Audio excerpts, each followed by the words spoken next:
माझी अंबिका सत्वाची उभी राहून थाटात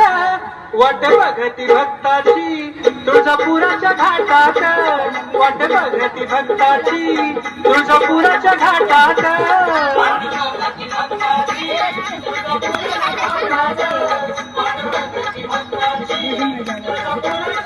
माझी अंबिका सत्वाची उभी राहून थाटात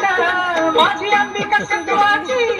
उभी राहून खाटात वाट बघती भक्ताची तुळजापुराच्या घाटात वाट बघती भक्ताची तुळजापुराच्या घाटात वाट बघती भक्ताची तुळजापुराच्या घाटात Bana yemek yiyor.